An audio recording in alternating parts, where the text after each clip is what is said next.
Meet the Mets, meet the Mets.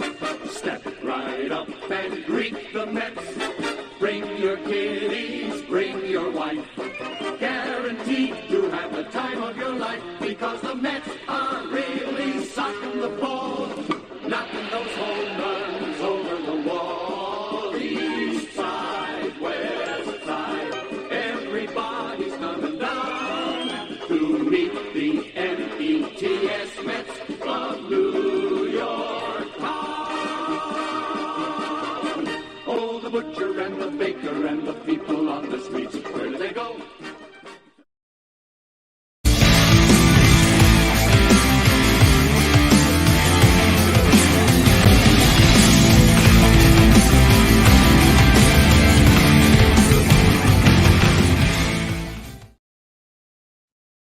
What's up, Mets fans? Welcome back to another Mets Hot Stove Live right here on all the channels. And make sure you hit on that like button and subscribe to all the channels. We're going to say what up to everybody on the roundtable, and happy holidays to everybody. And hopefully everybody has a happy and safe holiday, New Year, and all that fun stuff. So, Chris, how you doing, buddy? Happy holidays. Happy holidays to everyone. Rob, Hayden, you as well in the chat, the entire chat. Appreciate everyone tuning in. Would like to issue an apology up front for Thursday's stream. I did call Yamamoto to the Mets a few hours before he inevitably went to the Dodgers, so I apologize if you all think that I was the jinx. But we had a great stream yesterday with Nelson. I know we're missing him tonight, but great stream yesterday on Interstate Mets Report. Appreciate all the support on the channel, over 300 subscribers, and looking forward to hitting more milestones. So let's talk about some Mets baseball. I know it's been a little bit quiet, but even during this quiet period, there's a lot to talk about in terms of what the future holds for this team in 2024 and beyond. So looking forward to it. Absolutely, absolutely. And Hayden, how you doing with your Bills jersey? Yeah, what's going on, everyone? Mets Talk with Hayden here. You guys hopefully know me pretty well. Mets news, content, live streams, news, analysis, predictions, good, the bad, and the ugly, all that great stuff. Obviously, I'm repping my Buffalo Bills tonight. They play at 8 o'clock, so I'm sure I'll probably lose 5 years off my life from that game. I should be wearing a Hawaiian shirt. I live in Florida after all, but no, I'm repping Buffalo tonight. Otherwise, quiet off season, but otherwise, we'll see how things go. Like, comment, subscribe, all of us. LFGM. Absolutely. And as somebody put in the chat, it's the Mets frozen stove. So we're gonna deal with the frozen stove right now and talk a little bit more about Yamamoto, because it is important that the fact that we know the Mets were all in on Yamamoto, flying to Japan, hosting Yamamoto in Connecticut at Steve Cohen's house, and they made the same offer, but they fell short on choice, basically, and preference when it came to Yamamoto. But Hayden, I'm going to start with you when it comes to this with Yamamoto. The last time we all spoke, Chris made the prediction and thought the Mets were going to get him, and I was kind of 50-50, but I thought we were going to get him. I thought we were going to be the highest bid. We ended up being the highest bid. But when it comes to the Yamamoto, I know we talked about it just before we got on the stream. I was pissed off because it was late at night. I woke up to go to work, and I'm like, shit, look what happened. So, Hayden, what do you think about the Yamamoto situation? Did you think the Mets really did have a chance, or were they used, or were actually a choice that Yamamoto was actually going to pick the Mets? What do you think?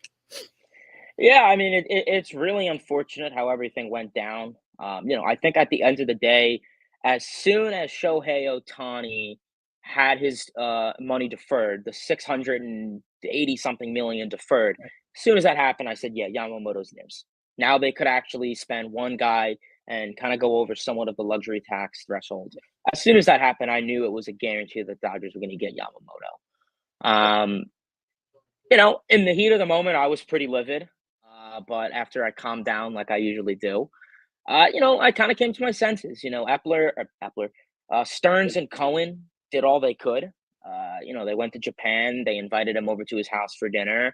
They really did all they could. They gave the same exact price, $325 million, 12 years, right? Same as the Dodgers. Let's say if Yamamoto never even went back to the Mets to try and counter that offer. So, it seems like he didn't really want to come to New York. It kind of seems like he just used both the Mets and the Yankees. It seems like he wanted to be in LA. He wanted to stay with Ohtani. He wanted to go and play with Ohtani. And overall, it seems like he really just used both the Mets and Yankees to try and just get more money from the Los Angeles Dodgers. And I think it'll be interesting. A dude, he's never pitched in the MLB, so we'll see. I mean, I still think he'll be a phenomenal pitcher. I think it'll be interesting to see how he acclimates to the MLB. It could be similar to Kodai Senga last year, where struggled in the beginning but really looked good. But it's baseball. That's kind of how it goes. Now it comes to the part of are the Mets going to pivot? There are reports that they are not, per fan favorite Andy Martino, of course. So it sucks, for the Mets. This is really what they based their offseason around. It kind of seemed like it was Yamamoto or the highway. And now that you lost out on Yamamoto, what are the Mets going to do? Yeah. Because the offseason they had so far is not adequate enough, in my opinion. But at the end of the day, I think it's going to come down to what the Mets do down the line that will determine if getting Yamamoto was worth it or not. So unfortunate, but you can't win them all, and this is just another battle that they couldn't win. It sucks that they didn't get any of the big three this offseason, Ohtani, Soto, and Yamamoto, but there's plenty of more guys. There's plenty of more guys that they could be sneaky and trade for. And who knows? You never know. Cohen and Stearns seem like, ambitious and manipulative people in a good way, where maybe they could try and use that to trade or sign a big powerhouse free agent. So we'll see. Absolutely. And unless you're big baby Frank the Tank, who is crying like a child. Free Frank, free Frank. Hey, listen, honestly, I was mad as well, but after the first 10 minutes, I'm like, all right, what are you gonna do if you had the best offer, one of the biggest offer, and they never gave you a chance to counter offer? You just can't do nothing about it. So, Chris, when it comes to Yamamoto and the disappointment of not getting him, how did you feel at first? And I know you brought this up on Interstate and a couple of other times, but how did you feel at first? And then what did your mind pivot to? Did you pivot to, oh shit, this is the worst case scenario and the Mets are not going to do nothing? Or you'd be like, you took a step back and realized that it's not as bad as we all think? What do you think? Yeah, I think just echoing everything Hayden said, I think this was in the works with Yamamoto and Ohtani from the very start, even before the offseason started. I think this was all pre-planned, and they both knew that they were going to be going to the Dodgers. I mean, that is kind of a conspiracy theory from me, but I truly believe that's the case. And that was made possible by the deferments on Ohtani's contract. Hayden, you're absolutely correct. I feel good about this from the New York Mets perspective in terms of, obviously, I don't feel good that Yamamoto, I said this on my video that I dropped on my channel about Yamamoto when he signed. I don't feel good that he didn't choose the Mets, but it felt like Steve Cohen did everything he possibly could to get him in the door. And that's all that we could ask for from the guy that owns this baseball club. Yeah. I think in comparison to the Yankees, although the Yankees were offering a higher AAV than the Mets and Dodgers, they were going 10 for 300 in comparison to the 12 for 325 that the Mets and Dodgers offered. I think that, and Heyman tweeted this out today, that they didn't feel comfortable paying him more than Garrett Cole from an optics perspective. I think that if you're a Yankees fan, it has to sting a little bit more in terms of the Yankees not pushing to that extra $25 million just because they have Garrett Cole on the roster and they didn't feel like Yoshinobu Yamamoto probably deserved, or that, deserved to get paid more than Garrett Cole flat out, right? So I think it's two different situations. And like I said, the Yankees and Mets both got used in this scenario. I truly believe that this wasn't an organization optics thing for Yamamoto. He didn't pass up the Mets because they don't have a long-standing history of success like the Yankees or in most recent years, the Dodgers. That wasn't the case here. He wanted to go to LA. He wanted to be on the West Coast, and he wanted to pitch with his fellow countrymen in Shohei Ohtani. Like, that is the case. Like I said, it's not the end of the world if you're the Mets, because I've been saying this the whole time. Yoshinobu Yamamoto by himself was not going to move the needle for the Mets in terms of being contenders in 2024. He would have been a great foundational piece, but at this point, with the way the market is sort of dwindling, you have those Montgomerys, you have those Snells to pivot to. I don't think they're going to do that. If you all don't subscribe to Subway to Shea and that podcast, make sure you go check that podcast out. He had Will Salmon, who does a great job covering the Mets on his live stream yesterday, I believe it was.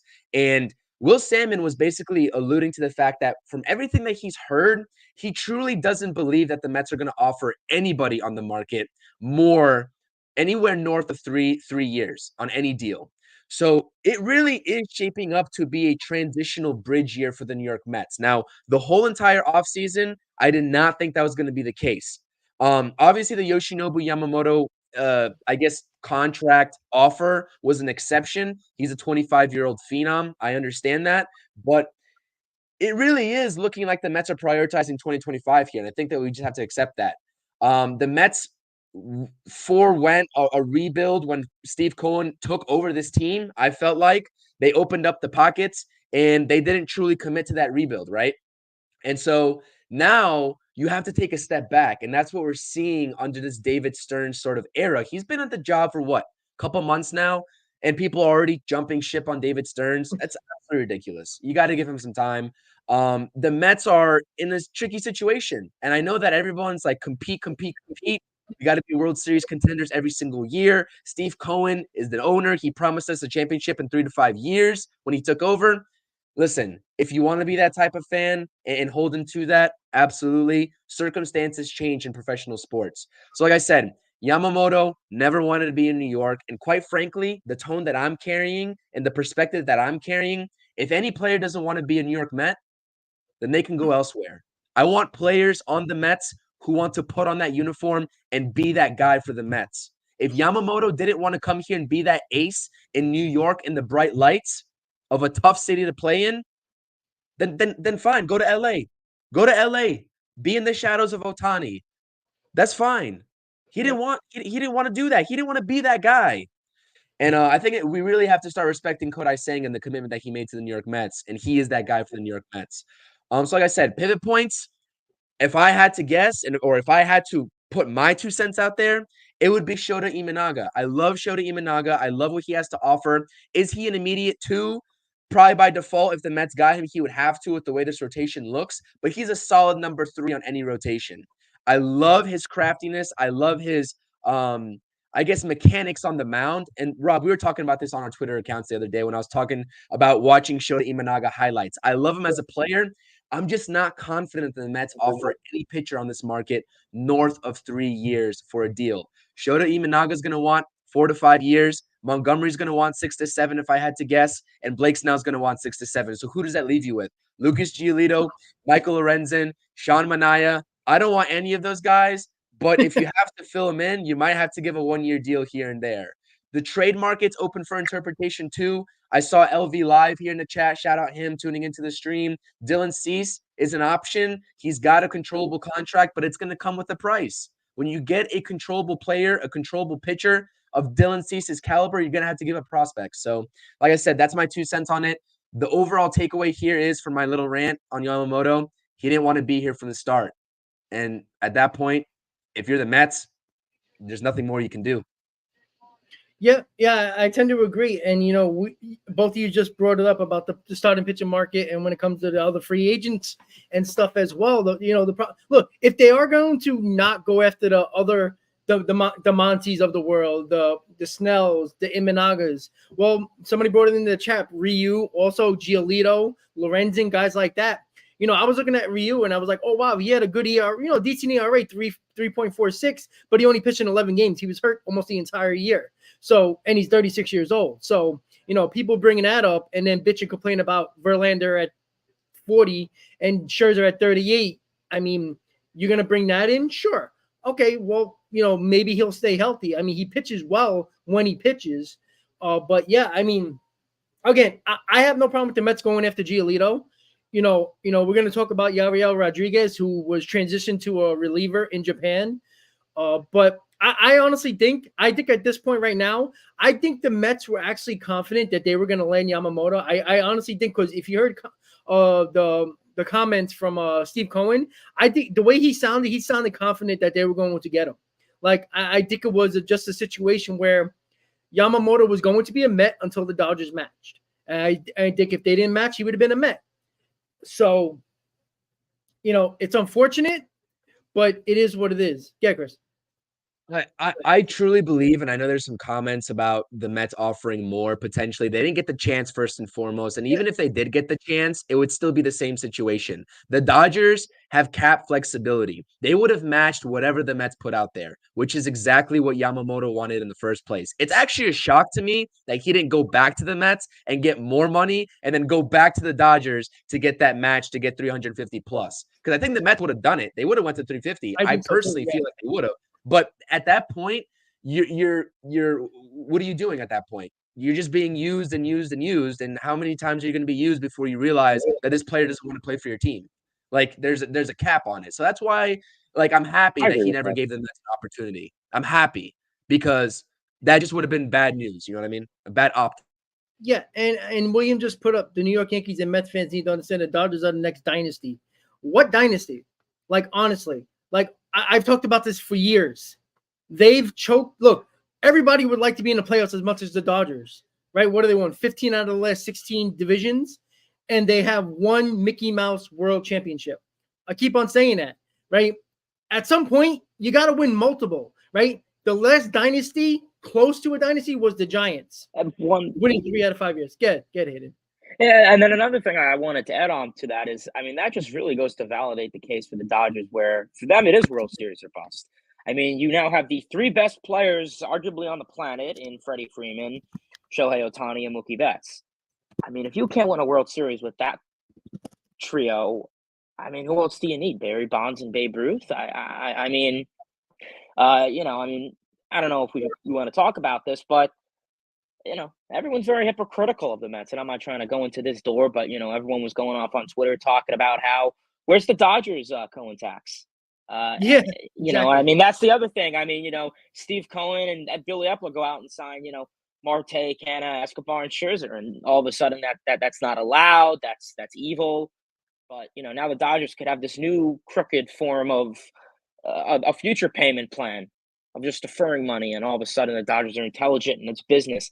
So I really want people to start focusing on the Dodgers. All these LOL Mets, LOL Mets choking. I want them to start saying that about the Dodgers now, because if this Dodgers team doesn't win 110 games and win the World Series in 2024, pathetic. I mean, who else do you need?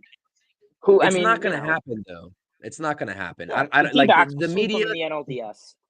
Like the MLB media is just get swept by the Diamondbacks, and they were one of the best teams in baseball, and their 2 best hitters in Freeman and Betts went 2 for 26 in the biggest games in that series. So again, nobody has any idea how Ohtani is going to be in the playoffs. You know why? Because he played 3 games in the playoffs in his career, right? He had Mike Trout next to him, and they couldn't sniff the postseason. Let's be honest, in an AL West, that was the Astros and nobody else. So, and they could have easily made the playoffs, but they didn't. And listen, if I'm a Dodger fan, I'm excited as all hell. I mean, who wouldn't be? I mean, if the Mets or the Yankees would have done the same thing, we all would have been going crazy. But with that comes a hell of a lot of pressure and a hell of a lot of expectations. And even with being the best team over the last couple of years as the Dodgers, they have failed. How many times did they make the World Series and lost? They won a Mickey Mouse World Series in 2020. And again, if you're a fan of the team, you rock that banner, you rock that jersey, you rock that championship hat. But if you're going to be honest, it was a 60-game season with the playoffs at a neutral site with barely any fans. So let's not act like they had to go through the grind of a 162 and go through away games and home games and travel in the playoffs. They didn't have to do that at all. So I appreciate the fans being, and let's be honest, the Dodger fans are kind of quiet right now. You know why? Because they know there's a ton of pressure. They're very quiet. I thought there would be more more of them on my stream, to be honest with you guys. I do it because there's a hell of a lot of Dodger fans that pop up during game streams during the season. They have no problem popping up. But they've been extremely quiet. And I think they know that there's a ton of pressure on this team now. Because I can guarantee you one thing. If the Dodgers don't win the World Series and even if they make the World Series and lose, the first person they're going to blame, who they haven't blamed at all, is Dave Roberts, who is an absolute disaster as a manager. And I said it over and over again. Absolutely. Say that again? Hey, so what I want to say is that it is a double standard. Ethan put in the chat, great point. It's a double standard. The MLB does certainly have a vendetta against the Mets. That's well known. Whether it's going to come out explicitly from the journalists or not, it's absolutely true. My favorite part about this is that I'm not sure if you all saw the article by Jeff Passan. He immediately after the Yamamoto sign, I think it was the day after, he released an article with the headline, "Why Super Teams Don't Work in the MLB." And I'm like, I thought that was pure gold. It seemed like some subliminal shade from Mr. Passan over there. But no, I completely agree with you. It is going to be a situation where all eyes are on the Dodgers, and I just don't foresee that sort of shade being thrown at the Dodgers if they fail to win the World Series this year. Because this was the Mets situation when they landed Justin Verlander, right? All eyes were on the Mets, spending, and, you know, all these expectations, and they faltered in 2023, and they threw up a dud year. So it's been LOL Mets. It's been all that good stuff, and we don't see that for the Dodgers. Why? Why don't we see that for the Dodgers? Why is the Dodgers spending big-time money? Why is the Dodgers spending $1.1 billion collectively in the span of a few weeks? Good for baseball, but when Steve Cohen spends whatever he spent on those two pitchers, right, Max Scherzer and Justin Verlander, it's bad for baseball. Why is that? Why? I want answers, but we're not going to get any, so. No, because Rob Manfred is going to bend over a barrel for the Dodgers because, and again, 85% of America is going to be asleep when the Dodgers play. Nobody's going to be watching except for the people in Japan and on the West Coast. That's basically it. I tell you right now, I'd be sleeping.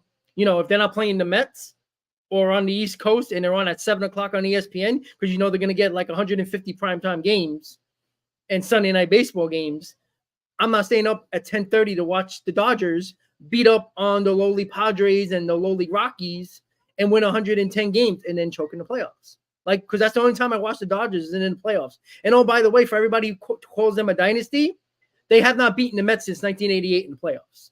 So let's calm down. The Mets don't make it very often. And I'm sorry, before the 2020 World Series, the Dodgers hasn't won since 88, yet they put this Dodger organization on a pedestal, which makes no sense to me. They had just as long a drought as the Mets before 2020.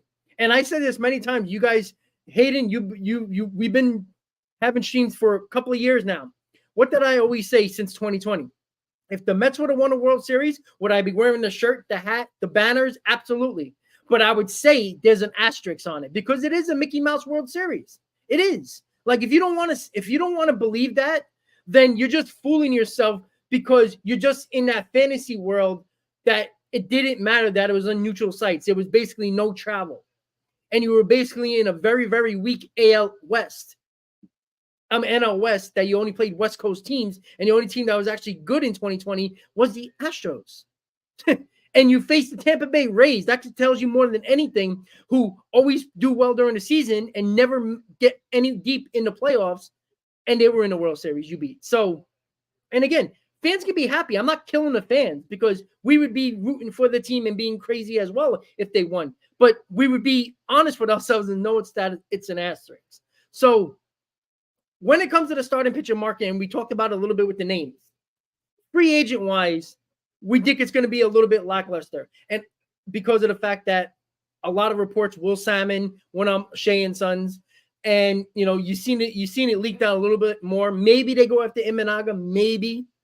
Snell and Montgomery are probably out, but I feel like there is one trade that the Mets can do, and people will be like, oh, but he's a rental, Corbin Burns. The reason why I say that, and we talked about it on the last Hot Stove, that trade with the Brewers shows the relationship David Stern still has within that Brewers organization.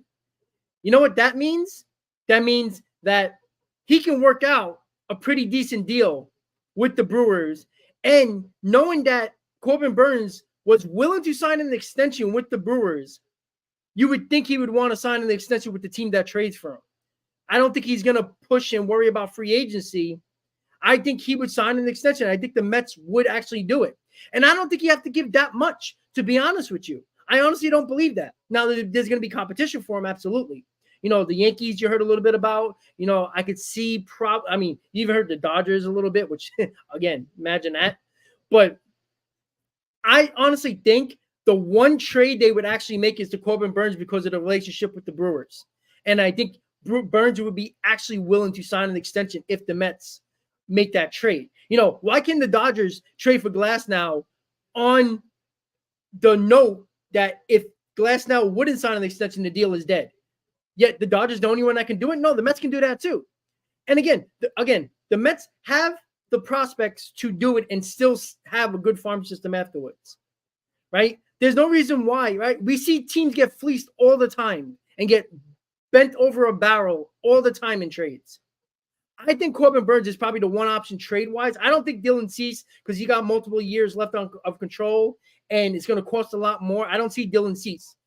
But I see Corbin Burnes as a possibility if the Mets give those 1-2 year deals to the lower end of the starting pitching market free agent wise. So if anybody wants to chime in on that, please do.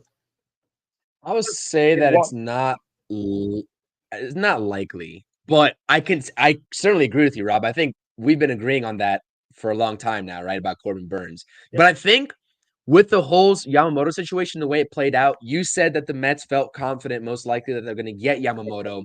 Does that decision change the fact and change their tune about not trading prospects for a quote-unquote rental, which I know he wouldn't be, in terms of potentially having that extension, with the Mets if whoever trades for him? But do they start to change the outlook of what they originally had planned, right? Because they said it clearly. This front office said it clearly. We are not trading prospects for any guys on an expiring contract. They said that very bluntly.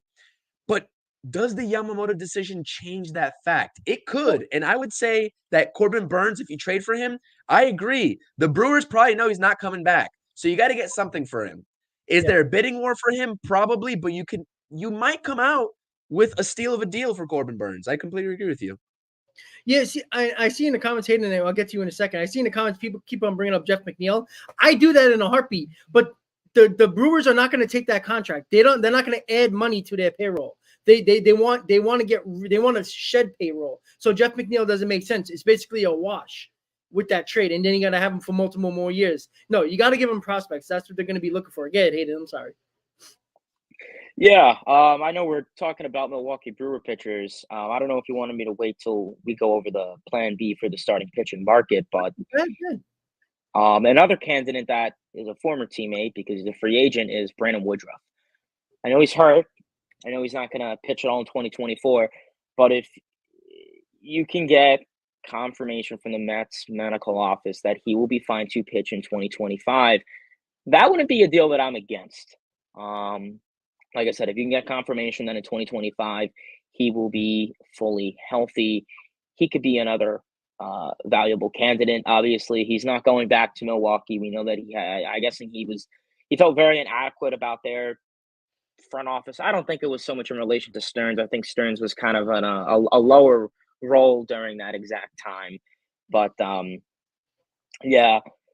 considering the relationship that Stearns has with Milwaukee, and considering, he still has a small market Moneyball mentality, we saw Hauser. We talked about it last stream, but I'd be curious to see what other pitchers he kind of goes after. But I think the really big two that stand out with Milwaukee are Brandon Woodruff and Corbin Burnes. And even if it comes down to trading for a rental, if you can get some confirmation prior that he would be willing to extend. He's a top tier pitcher in baseball. Arguably, I know some of the who the best pitchers in baseball is kind of up for debate now.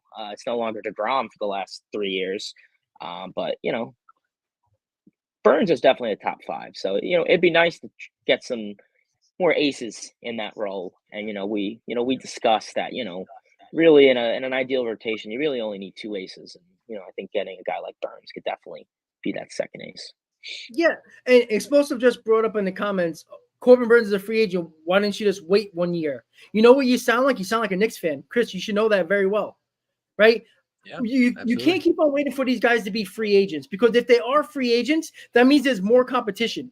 There might be less teams trading for him, teams that actually might be waiting for him at the free agent market. You're going to have more competition, which is only going to raise the price. If you get him in-house, this is the whole thing what I said about the Mets should have figured out a way to get Soto, because you get him in the building. There's no doubt that the Yankees have a better chance of signing Soto because they have him in-house. And I think that's very important, because when he's on the free agent market, you can get 10 teams after Corbin Burns instead of the 3 or 4 that are going to trade from him. There's less competition there. So you could say wait all you want. But 2 years ago, I heard about, why don't you just wait for Ohtani? Why don't you just wait for Soto for 2025? Why don't you wait for this guy? Why don't you wait for that guy?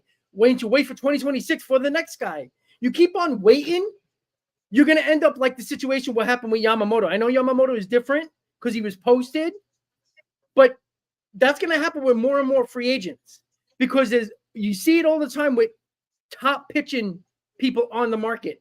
You get too much competition, the price goes up and up, and then you're going to overpay when you probably didn't have to. Like if Corbin Burns is going to be warranting $240 million as a guy who can be an ace of the staff, one of the best pitchers in baseball.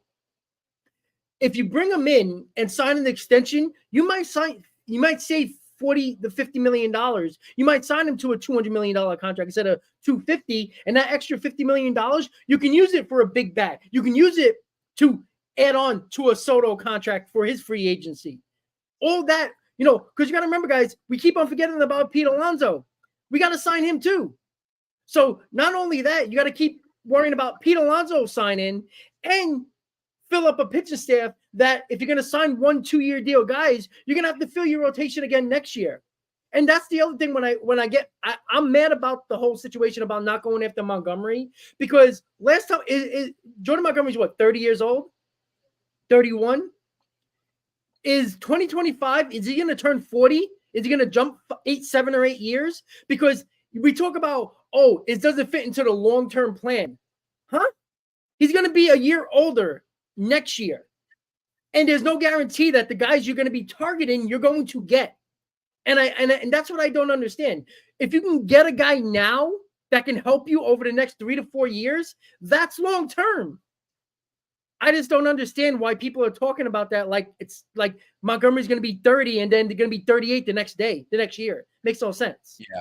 Rob, you know how I feel about prospect hugging and waiting for these guys. I'm completely on board with you. I saw in the chat, since we're on Brewers pitchers, I saw in the chat, it intrigues me.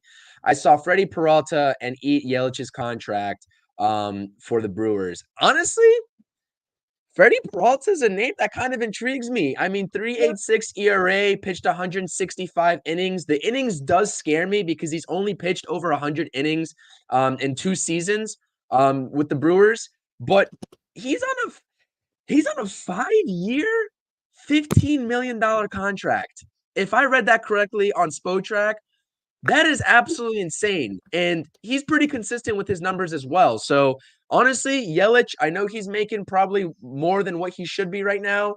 He's kind of regressed in terms of being that elite hitter in the league, but 278 with 19 bombs last season certainly plays. If the Mets are willing to kill 2 birds with 1 stone again from the Brewers, like they did with the Hauser and Tyrone Taylor trade, you might as well do it. It'd be the same exact trade for a pitcher and an outfielder, but just starting caliber, right? We'd basically be the Milwaukee Mets at that point. But honestly, I wouldn't complain at that at all, because the Mets need a left fielder and they need another proven starter. And I think Peralta and Yelich fit those categories. So honestly, whoever tossed that in the chat, shout out to you. I would be on board with the Mets exploring that too. I would do that, yeah. Yeah, and listen. If you want to be the Milwaukee Brewers of the East, that's fine with me. Last time I checked, they won, as Stearns running things, 6 out of 8 years they made the playoffs. So I think that would be franchise changing for the Mets, making it 6 out of 8 years when in their franchise history they didn't make the playoffs more than twice in a row. They never been to the playoffs 3 years in a row. So 6 out of 8 years is a big step up. So if we want to be the Milwaukee Brewers East for at least 1 year, it's possible we can get into the playoffs. Because at the end of the day, guys, listen, I see it as this. Get into the playoffs. It doesn't matter how. Does anybody give a shit if the Mets are the third wildcard team? The Phillies made the World Series last year, and the Diamondbacks made the World Series this year. So what is it? And Hayden, I'm gonna set you up. I know you gotta go. You gotta go watch your Bills. Give me your final thoughts if you want to talk about any of the rest of the topics before you run out. Yeah. And then me and Chris will hold it down for the next 15 minutes, 20 minutes or so. Go ahead, buddy. Yeah, I mean, just overall, when it comes down to it, that Yelich and Peralta one is very intriguing. I've actually never thought of that, and I'm curious to go on like MLB trade rumors and put that in there and see what a lot of people think. It's a good website for little cool stuff like that. But yeah, that's actually not a horrible deal if you look at it. I mean, yeah, like I said, you take 2 steps forward and then 1 step backwards with it. But I mean, yeah, which like I said, he's not what he used to be, and obviously coming to New York, I'm sure that's definitely not going to help him by any means. But it's worth a shot. I mean, like I said, more production than Daniel Vogelbach and all those lovely people. So yeah, that wouldn't be a horrible trade. Like I said, this past trade deadline, you pretty much set up for scenarios like this, set up for scenarios for the future. So I wouldn't be against that. Like I said, if I am the Mets and I am Billy, I keep saying Billy Epler, and if I am David Stearns, I'm going to eat up on 1-year deals. I mean, that's what the Mets should be. They should be devouring these 1-year deals. Giolito could be a potential name. If you really wanted to go out there and see if you can get him back to that 2021, 2020 self. I know it'd definitely be, it's a low risk, high reward once again. I mean, if you wanted to get him on this 1 year, 15 to 20 million contract, I know he hasn't been himself the last 2 years, but, be a guy that go out there every 5th day and take the ball. If I can get that, so be it. Like we said, Corbin Burns, Brandon Woodruff, those are a couple names. Imanaga, definitely another name. Japanese pitcher would be ideal. But overall, I think the biggest takeaway could be is, whether the Mets are going to punt 2024, who knows? I mean, we've discussed it. We said it 1,000 times. All of us have said it individually on our own channels and on here. I think the best thing for the Mets going into 2024 is not having expectations. Because the last 4 years that this team had expectations, they choked the division back-to-back, and then their season ended in May. So for this team to go in and not have any expectations, look at 2019. Yeah, they never made the wild. They never got in, but they had that third wild card spot. They finished off strong. So, I mean, right now, I know morale is very low. I'll tell you, I'm not confident at all. I have no confidence in this team. But I think confidence being low and not having high expectations is probably the best thing for the Mets. And with that said, if you are not going to be productive this offseason, I think the only way to actually get fans in the ballpark, have an offseason that you did something, is extending Pete Alonso. If I am the New York Mets, I'm doing that right now. I'm doing that tomorrow. If you're not going to spend any money this offseason, that's fine. Okay. But then you extend Pete Alonso. Give some future. Right now, I mean, this is looking like everyone's right. This probably is going to look like a 75 win ball club, if even. I mean, they were a 75 team ball club with no rotation. If you have a healthy rotation of Senga and a couple of threes, we forget that we had no rotation. That's all you need. You know what I'm saying? Depth is rotation. You should have 75 wins easily. The reason why the Mets won 75 games was because they had no rotation all year. And, people don't want to talk about that, but we had no rotation the whole year. Everybody got hurt. So, except for Senga. Yeah. And the fact is the Mets can go out there, devour these 1 year contracts, 15, 20 million for pitchers, get depth. Get guys that'll go out there every 5th day. But yeah, I mean, that's really all I have to say. I do apologize. I have to dip out early. I have to take care of some things and then have a nice heart attack for the Bills game. And I think Islanders are also starting now. So at least they can't let me down. They probably will. But we'll see how that goes. But I do appreciate you guys for having me on here. LFGM, and enjoy the rest of the stream, guys. All right, guys. Good luck with your Bills tonight. Thank you. I'll need it. Dude. Take care. Take care. Let's go, Mets, Later. guys. Later. Yeah, exactly, Chris. And, I understand that. And I appreciate the fact that, when it comes to, what Hayden said, it's not the end of the world. We do forget that. I want to bring that back up. I know the topics ran off, but the interesting thing is the fact that we won 75 games with Verlander out basically a month and a half. Scherzer was injured, suspended, and didn't pitch well. We didn't have Quintana. McGill and Peterson, who stepped up in 2022, were a disaster in 2023, and it was Kodai Senga and nobody else you can trust. Remember, the Mets didn't have a pitcher get through the sixth inning until May, the middle of May. And on top of that, they had a terrible June. If they had a 500 June, they probably would have won 81 games, even with the disaster of a season. So, if you have a healthy rotation, it should be fine because this offense isn't as bad as everybody wants to put it out to be, even with the current lineup right now. Because people keep on forgetting, the Mets still scored 4.5 runs last year per game, just like they did in 2022. What was the difference? Their rotation. It was better. That's, Chris, that's the way I see it. Yeah, I mean, I think a lot of people are underestimating the game of baseball, and Patty said it. Baseball's a funny game. So, Ant here from Subway to Shays in the chat. They played close to 500 ball with Rafael Ortega and Jonathan Arias in the lineup. Like, baseball is such a funny game, and the beauty of it is it's 162 games. Anybody can beat anybody on any given day. And I do think with the additions in the front of the bullpen, as well as adding Severino to this rotation, I do think the Mets can squeak out 80 games. I have them projected at right around 80, which would be a step up from last season, but not at all where we want the Mets to be, right? I think that there's more moves coming this offseason. I don't think the Mets are done. Just by default, you have to at least bring in another pitcher, right? Or two. Whether that's a one-year deal or a multi-year deal, I think we'd all rather see the higher end guy on a multi-year deal than the one-year deal. But like I said, this team, with Hayden's point, you temper expectations, you temper them, I should say, and you go about 2024 that way. And at that point, you see what happens. You see how many ball games they win. Hopefully, they squeak into the wild card, as the NL wild card, whichever position that may be, whatever seed that may be, I should say. And then you see what happens in 2025 with that offseason. So I think that's the way the Mets play it. Someone mentioned Clevenger. He had a pretty decent season last season, 3.77 ERA. I forgot where he was at. That's another name. A lot of people mentioning Ryu.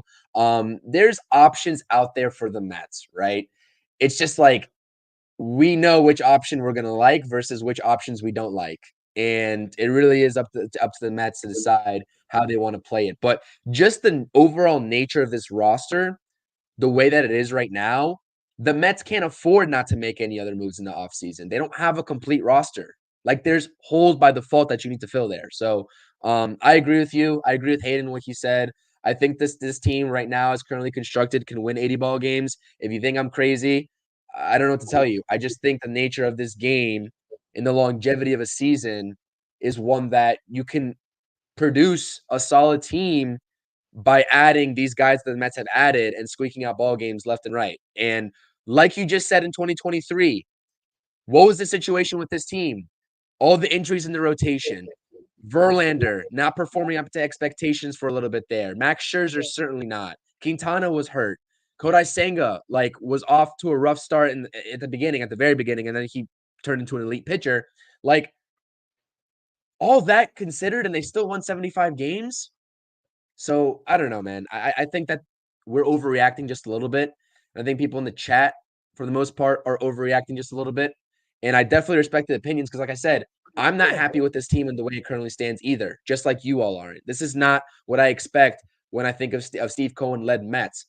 But sometimes in professional sports, when you have an organization that has prospects coming up and has the luxury tax that's still pretty much killing them right now on the payroll, you have to use at least 1 year as a bridge year. And if that's 2024, then so be it. Yeah, and I know people keep on bringing up all these other things, but Ricardo brought up, we were just talking about Clevenger, Ryu. I don't know why people don't want Giolito. I mean, he had a bad season, but a bad season was what, a 3.5 ERA with the White Sox. He was bad with the Guardians and the Angels, but he had a 3.5 ERA with a terrible White Sox team. And again, we see a lot of these guys we're talking about were Ryu, Clevenger, Ryu. These guys had 3.5 ERAs, 3.6 ERAs. Do you know how much better that would have been last year if the Mets had that in their rotation? Like, nobody other than Verlander had an ERA under 5. Like, that's how bad it was. And we still won, again, 75 games with Rafael Ortega, Jonathan Arauz for the last 2 months of the season. And we forget that. With the shocking achievement of DJ Stewart, who became a fan favorite. Like, we forget all that, and they still won 75 games. And again, if it wasn't for what were they, 10 games, 11 games over, 10 games under 500 in June, if they were 500, that's a 500 team right there for the season. So it's little things like that. And, people talk about the Yankees with their injuries with their rotation, but they still had their ace in Garrett Cole be a stopper every 5th day. The Mets, Senga wasn't that guy until late June when it was basically too late for this team. So, Gavo, don't say that about Garrett Cole. I hate when people bring up, I hope somebody gets injured. I never want a player to get injured. I don't care if you're my hated rival. When I saw when Soroka tore his Achilles coming off the mound that city in Atlanta when they played the Mets, that was awful. I don't want to see players get hurt. Like, I just don't, no matter if it's my team or not. I hate that with a passion because you know what? I'd rather beat it. Look, would I rather have a team that doesn't have Ronald Acuna and Olsen and all those guys are hurt when the Mets face them? Absolutely. But I don't wish them to get hurt. I want to beat a team at their best. I think that's more fun to do because that's a little bit of, smack talk back. In my opinion. Absolutely. I completely agree with you. I never root for an injury at all. It's just not productive to me. That's not how I go about in my analysis of the game. But the last thing that I'll say here on the rotation in terms of where the Mets or what the Mets should be doing if they do go with these 1-year deals, you need to have pitchers that eat innings for you. That's the bottom line here. Kodai Senga is going on year 2. We'll see how he keeps adjusting. He adjusted pretty well on the tail end of 2023. We'll see if that continues over to 2024. I highly suspect that it will because just his pitch arsenal is just absolutely nasty. But Severino on a prove-it-year deal, you bring him in. You don't know how many innings he's going to give you. You don't know how many innings Quintana is going to give you coming off of an injury in the first half of 2023. You need guys to come in here and eat innings at the very minimum. That's why a guy like Hyun-Jin Ryu, I don't want any part of, right? Because he's not a guy that's going to come in here and eat innings. Mike Clevenger might be that guy. He pitched 131 innings last season. Sample size is there. But when we talk about these pitchers on the market, if these guys are consistently not putting up anywhere close to 100 innings, 110 innings, 120 innings, what are we doing here? I mean, Severino goes down. A guy that you bring in on a 1-year deal goes down like they normally do. You're screwed. You're screwed. Like, what are you going to do at that point? Then we got to start all over again and throw Tyler McGill back on the mound. We got to throw Peterson back on the mound. Like, it's counterproductive. So get guys in here. If you're not going to sign a Shota Imanaga, if you're not going to sign a Blake Snell, if you're not going to sign a Jordan Montgomery to those long-term deals, which I think the Mets are probably unwilling to do right now, sign guys on 1-year deals that are workhorses, will eat up bulk innings, right?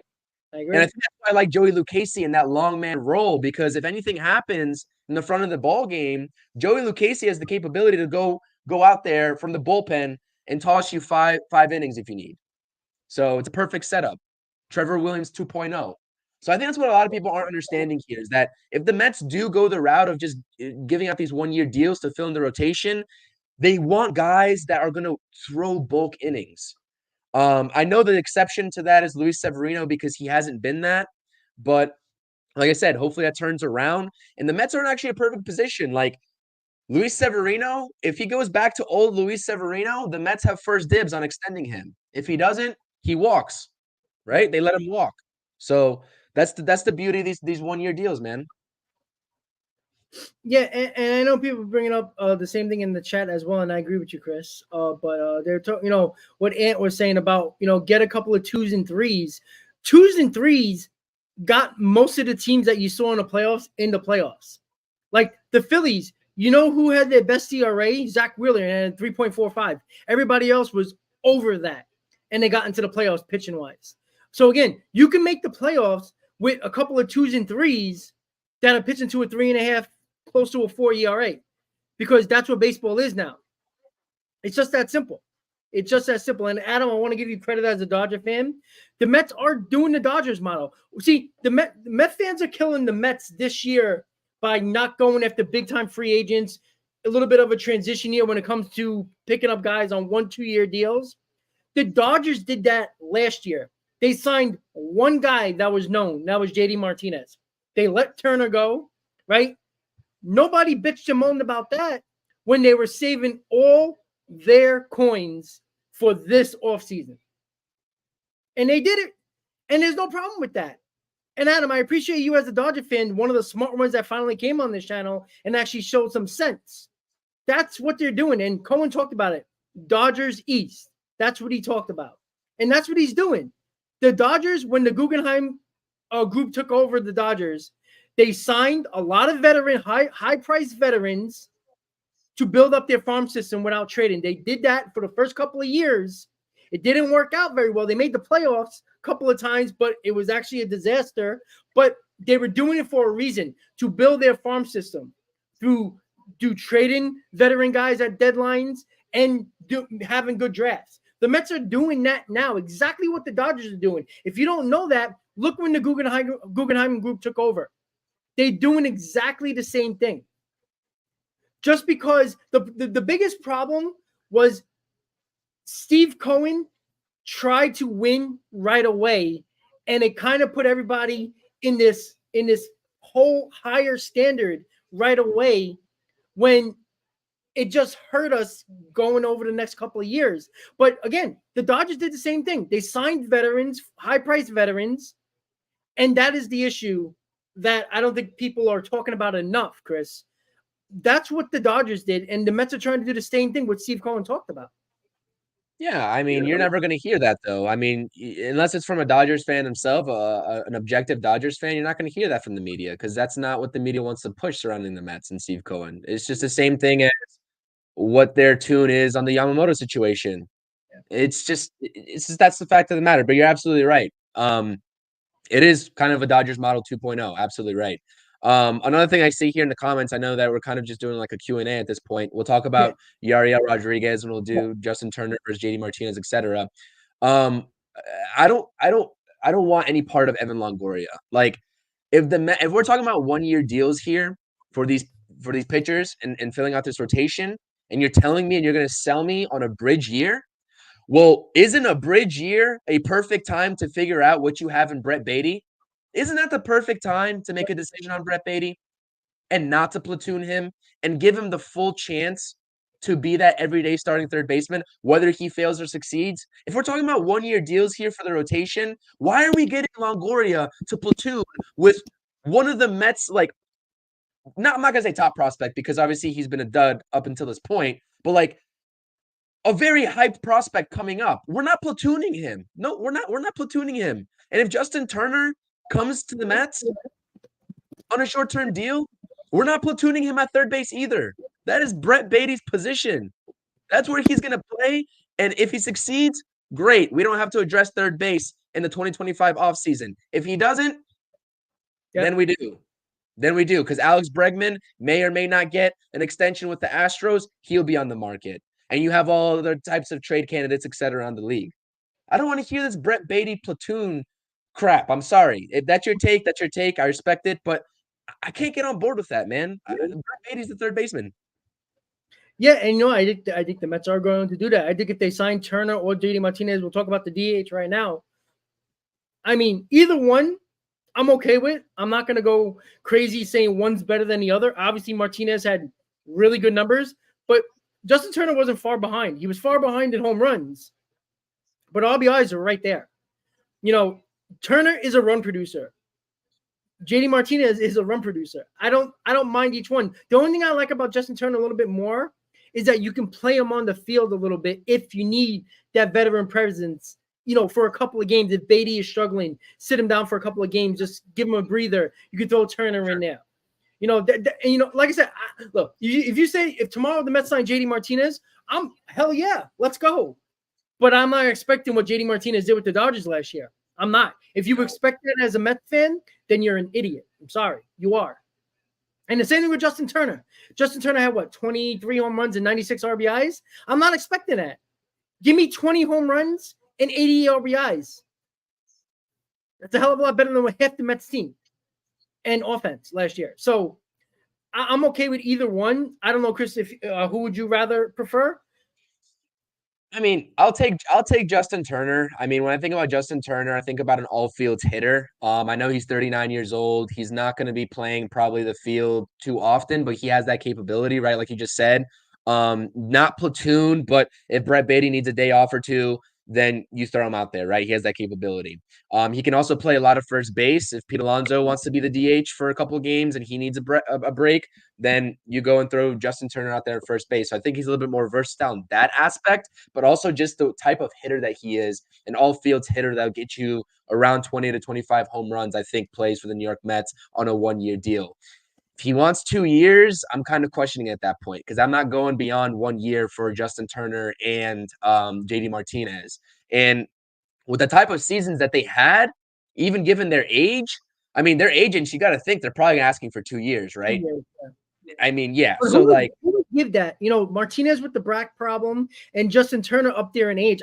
Maybe a desperate team might do that, but what desperate team? A desperate team that's, I don't know. I don't know anybody would. And, somebody brought up Soler. It's not happening with Soler. He wants a 3 or 4 year deal. The Mets are not doing that. And Soler is not a very good outfielder, and I don't think the Mets are going to put him out there. He would be your DH. I like the power, but I'm not giving him 3 or 4 years. I'm just not. No, absolutely not. No. That's counterproductive to anything the Mets are sort of telling us right now. Absolutely. And I see the comment here. That's my sports. I'm not sure if you remember, Rob, when I was trying to sort of get the feel of the Brett Beatty trade market. I understand that in no circumstance the Cardinals would accept this, but a package, if it comes to fruition and Brett Beatty isn't that guy, maybe a change of scenery and targeting Nolan Arenado. I don't know. I've changed my stance and my tune a little bit on that. The TMS pod, shout out them, go subscribe to their channel. But that was like 5 months ago, me thinking, and things and circumstances change. So I will eat crow on that one. But yeah, no, I know we want to talk about Yariel Rodriguez as well. We'll get to him. I know, Patty, that's your guy. And I think the last time I heard, the Padres and the Red Sox were interested, but the Padres just signed Yuki Matsui. So I think that, 5 years for $28 million. I think Passan broke that about an hour ago. So I don't foresee the Padres being in on him. I know he was talking a little bit with the Blue Jays, perhaps. I would be in on a guy like Yariel Rodriguez, man. Spent the last 3 seasons. Yeah, that bullpen that'd be great for the bullpen. I mean, I'm not sure what type of deal he's going to want in the years. I'm assuming he'd probably want probably 4 or 5 years as well. I don't know if the Mets are going to offer that, but he's an explosive type guy. Fastball's lively, 96 to 97. Posted phenomenal stats in the NPB. Last 3 years accumulated a collective 3.07 ERA in the NPB over the last 3 years. Respectively, it was like 2.9. 2.2 and I think 1.9, which is phenomenal. Like I said, sign me up. I'm not sure what his market truly is. I'm not sure what he's going to be asking for. Like when we talk about free agency right now with the Mets, I think a lot of people have to temper not only the expectations for the season, but temper the expectations of what the Mets are going to offer for these contracts, because I don't see them breaking the bank, right, on a 5-year deal for anybody across any position. At all. I just don't see it. So I think we really have to temper the expectations there. If a guy comes up to the Mets and says, I want 5 years, I think the Mets truly walk away at that point. I think they're targeting 1 to 2 year deals, 3 years max, if it's the right position and if it's the right fit long-term with this team. But it's a really hard thing to do if you're David Stearns, to sort of take into account the prospects coming up and kind of match that with the veteran free agent market right now and how you're going to approach that. Like, this is a very tough job. I've been preaching to the choir here about this and how tough of a job this is to get right when you have this multitude of prospects in your farm system. Like, you have to know which guys are going to fit long-term versus who isn't. And that's why I want Brett Beatty at third base. Like, you want to find out about that type of guy sooner rather than later, right? And if David Stearns gets a trade on his desk for a starting pitcher, hey, we want X prospect. Let's say it's Marco Vargas.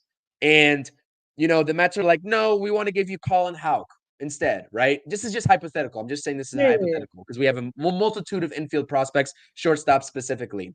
Well, if he trades Colin Houck and eventually Marco Vargas comes up and he stinks and Colin Houck's over there and the Brewers killing it when he comes up down the line, David Stearns is going to get killed. He's going to get absolutely obliterated by Mets fans. So, like I said, I mean, I'm not sure like if people are understanding the tune of what I'm trying to say, but it becomes a really hard thing to take into consideration when you look in advance while taking into consideration who the free agents right now are, who you're going after. That's why I don't think they're going to give out any long-term deals. They want to keep those roster spots open, and they want to keep that roster flexibility open. So that's my point. Yeah. And Yariel Rodriguez 2-3-year deal. Money is, I think, irrelevant. I think the years are more important. 2-3 years, I get him right away. He had a 1.16 ERA in Japan last year in 53 innings, I believe. And they transitioned him to a reliever. And I think that's exactly what he probably needed. He was a average starter, probably a little above average starter. And I think his stuff works better in the bullpen. And I think that's what the Japanese team did for him the last 2 seasons. So 2-3 years, I'll go with Rodriguez. Absolutely. And somebody brought up about, oh, damn, I lost it. God damn it. Oh, the farm system. Let's talk about that before we end this hot stove before the holidays get going. The Mets are a top 5 farm system now. They just put out the rankings. The Mets are 5th in the farm system. 3 years ago, they were around the 18 to 20 mark. By 2 drafts and a trade deadline, they became a top 5 farm system. And 5 of those top 10 prospects in the Mets system were from the trade deadline last year. And I actually, did I bookmark it? Did I take a picture? Yes, I did. I took a picture of it, right? Gilbert, Acuna, Clifford, Vargas, Rodriguez. Out of your top 10, those are 5 that you got from the trade deadline last year. That's why when people talk about building a farm system, it usually takes 4, 5, 6 years to get a top 10, top 5 farm system. The Dodgers took 4 to 5 years to get a top 10, top 5 farm system. It took them a long time because they didn't really have much to trade like the Mets did last year that worked out in their favor. And we're not talking about that. And when this draft happens in April this year, if they have another good draft of 1 or 2 guys that are highly regarded and they're probably in the top 25 right away, it's looking even better. Over a 3-year period, the Mets became a top an 18 to 20 ranked team to a top 5 ranked system. Again, everybody has different rankings, but they're somewhere between 5 and 7. They're in the top 10, guaranteed. That is a huge turn of events in such a short time. That doesn't happen. That's why when people want to kill Cohen, there is no owner that is paying for Verlander and Scherzer to play on other teams to get the prospects you want. And they got the prospects they want. We got to steal for Scherzer and Acuna. The Mets traded Verlander only if they were willing to get 2 top 10 prospects in the Astros system. They weren't the Astros did not want to give up Clifford in the deal, and the Mets weren't going to do it. And then they added Clifford, and that's why the Mets pulled the trigger on that. Now you can say what you want. Verlander should have been the Mets should have traded Verlander because you would have the extra arm in the rotation. Fine, but having Gilbert, who is a possibility of winning a left field job in spring training, is a big deal. He's a beast. And Clifford might be even better. He's like about maybe a year or two away. But there's no doubt having a top 5 farm system. And now if you're going to have a transition year in 2024, you give a whole year to evaluate those players, because some of them are going to help your roster and some of them are going to be assets in a trade, because you can't play them all, Chris. You can't play them all. What was it? Jeremy Rodriguez jumped up to like what number, the 5th ranked prospect for the Mets? He is 7th. And that was the Tommy Pham trade. For Tommy Pham? Like, come on now. Let's be real here. Marco Vargas we got for Robertson with the Marlins. Yep. Yeah, and he's in the developmental system right now, but he is called I forgot what they called it, but they called it like some type of prospect that flies through the system. Okay. I forgot what it is. Yeah, like a high riser. Yeah. Yeah, he's a high riser. He's somebody that almost all scouts and all different executives project him to fly through the system like Jet Williams has. So we'll see. And, Marco Vargas, he's an infielder. Again, the Mets have a lot of infielders. That's why when we talk about, you have to evaluate who you're going to keep and who you're not, because the Mets have 47 infielders in their top 25. You got to choose the guys that you think are going to help this roster, and others you can use in a trade. Because what if the Mets surprise everybody? Because remember, guys, 2015 was a transition year for the Mets going into 2015. Remember, 2016 was supposed to be the year. That's what that they talked about. Go back to 2015's offseason. Everybody was talking about 2016 was the year, and it ended up being 2015 that was the year. So say if the Mets, Chris, go into next season and they surprise everybody and have a really good season, and the first half they're, second or third in the division, but they're right up there in the division, right in the wild card mix at the deadline. You don't think the Mets are going to make a deal if they need an arm or a bat? You damn sure Steve Cohen's going to make that happen, because you can't pass up years when you have a chance to make up the playoffs. And I think Steve Cohen learned that in 2022. They didn't do enough, and it burned them, because they were so concerned about the prospects and so concerned about the following year in 2023 that you can't take any year for granted anymore. And I think Steve Cohen knows that, Chris.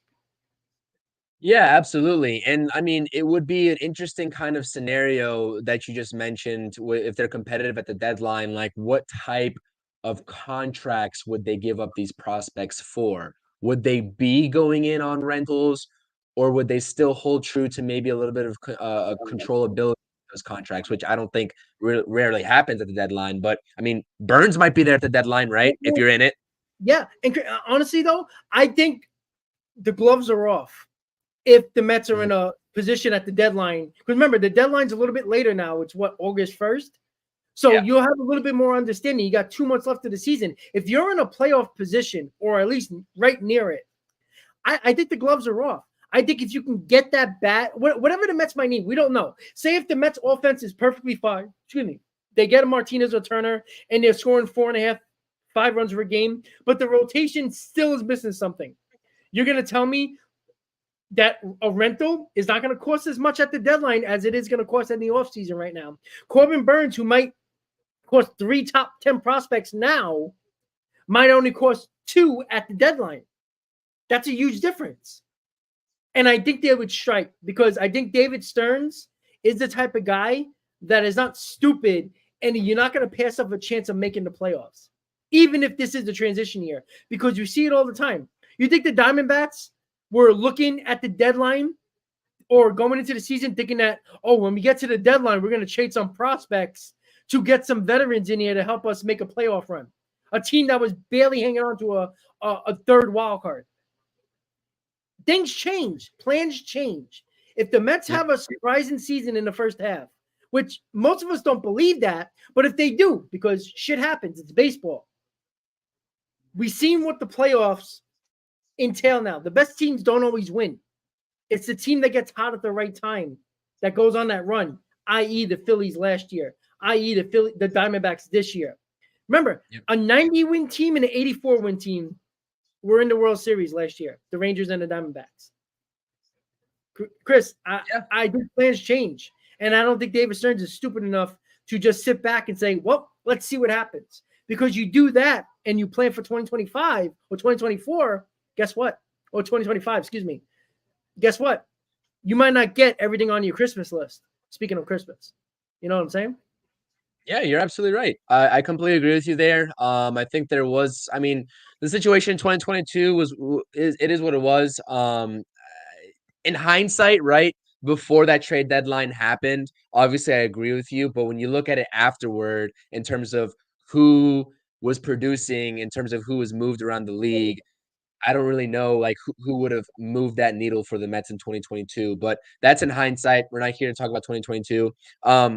What I will say, though, I saw a comment here. I want to address it in terms of who can backfill this rotation potentially from the farm system. You mentioned Vasil in the comments. I think so. That is absolutely the case. But we were talking about on the Interstate Mets report yesterday that Christian Scott is probably by far the best pitcher in this Mets organization. He posted a 2.47 ERA in Double-A Binghamton in about 62 to 64 innings, whatever it was, 7 games that he appeared in. That's a guy that I can see the Mets bypassing AAA if they deem him right for the first half of the season and the Mets are in a position to compete. Yeah. I can see Christian Scott bypassing AAA, which we all know how much validity AAA has, right, in terms of doing well there versus the major leagues, i.e. Mark Vientos, i.e. Brett Beatty. I think that could be a play. Mike Vasil definitely is going to get more of an immediate shot in spring training. And if he does well in spring training, he might get a chance to crack that initial roster. But I would not discount Christian Scott at some point in 2024 if the Mets are competing. I'll say that. Another guy, like I said, is Blade Tidwell. I think Blade Tidwell is better than Mike Vasil as well. I like Blade Tidwell a lot. He's just not as far along as Christian Scott is. So those are some names to watch out in the pitching aspect of the Mets farm system. And really, I mean, the Mets pitching, prospects in the farm system are sparse, right? We just got rid of Coleman Crow, which I think was a steal of a deal for the Mets, right? In terms of what they got back versus what they traded for Coleman Crow originally. I think that's a steal of a deal for Mr. Stern. So pitching is still few and far between. That's presumably why the Mets weren't serious about Juan Soto at this trade deadline as well, is because, well, a lot of people are saying wait for him in 2025, which, I never buy into that. But they also just didn't have the pitching prospects to give up for the Padres, like a lot of people are saying. So we'll see what happens on that front. But yeah, the Mets are in a unique position. I'll say that. There's going to be a lot revealed about the way this front office is thinking in the next couple of weeks. A lot. You still got a Pete Alonso extension looming. We'll see if that gets done before the start of the season. I know we haven't talked about that, but that's still in the back of everyone's minds too. So a lot of things going on at once for the New York Mets. I'll say that. And this is a tough industry to be in and sort of analyze. So absolutely. Yep. And, you just talked about Christian Scott. He was 11th, 12th ranked prospect last year. And during the season, he jumped over. Right now, he's the 5th overall prospect in the Mets system. So he's the guy that, and again, guys jump from AA to the big leagues now all the time. So AA is the new AAA now. 15 years ago, AAA was a spot, but now you got a lot of, hag-alongs and guys who are never going to make the majors in AAA. AA is the best players now. So when you perform in AA, it's a pretty good sign that they have a pretty good shot of being something in Major League. So, Chris, your final thoughts before we hang up another Mets hot stove or a Mets frozen stove, according to some. Let me know your final thoughts, what you got in the works with your channel, and whatever else you got to say to the people on the stream. Yeah, no, I appreciate everyone tuning in. Like I said, we'll be here talking about the Mets, whether their position changes this offseason or not, whether you guys disagree about what they're doing or not. We'll be here to talk about it. Hopefully, we see more of the higher end moves. I'm personally not projecting it at this point. If you want to call it a rebuild, so be it. I really don't think it's far-fetched between a transition year and a rebuild. I know that's two different definitions, but people lump those into the same category all the time. But anyways, that's neither here nor there. We'll see what happens with the Mets. True Mets Talk Podcast, releasing weekly videos. I try to get about 3 or 4 videos out per week on the True Mets Talk Podcast. Make sure you're tapping in, subscribing to the channel at CPNY Sports. I definitely appreciate the support. Everyone that's tapping into the videos, the Interstate Mets Report, that is live streaming every Fridays. Once we get into the season, it'll be every Tuesdays and Fridays. We'll be doing game recaps, series recaps, all that good stuff. So make sure you're checking us out. Nelson couldn't be here. Subscribe to his channel as well. Subscribe to Hayden. I appreciate the support, everybody. Merry Christmas. Happy holidays. And try to enjoy the day, the next couple of days without thinking about the New York Mets. We'll see if Mr. Stearns is going to be working overtime or whether he's going to be taking his holiday break as well. We'll see what happens on that front. But at this point, you never know. The Mets stay quiet until they're not. And that's been the common theme here, especially with that trade with the Brewers. We didn't see that coming, right? Nobody saw that coming. So I do agree with you, Rob. Nelson had the same point yesterday. I think trades are coming. I think there's going to be at least one trade that is on the higher end that nobody sees coming. And I couldn't even begin to throw a name at you and who that is. But keep supporting. Appreciate everyone in the chat. It was an awesome discussion between everyone in the chat. And until next time, appreciate it. Absolutely. And you can find Chris CP New York Sports on Twitter or X, whatever the hell you want to call it. Subscribe to his channel, Nelson and Hayden as well. Guys, always pleasure throughout the entire season. I know it was a rough one. We're going through a slow hot stove here for the Mets. Let's see what they do over the next couple of weeks. Merry Christmas, Happy Hanukkah, Happy Kwanzaa, whatever the heck you celebrate. Or if you don't celebrate at all, take a deep breath. I got my rum and Coke right here. Enjoy yourself. Stay safe, everyone. Happy holidays. As always, Met fans, let's go Mets. Crits, it's always a pleasure. See you next time, guys. Have a good night. Let's go Mets. Let's go Mets.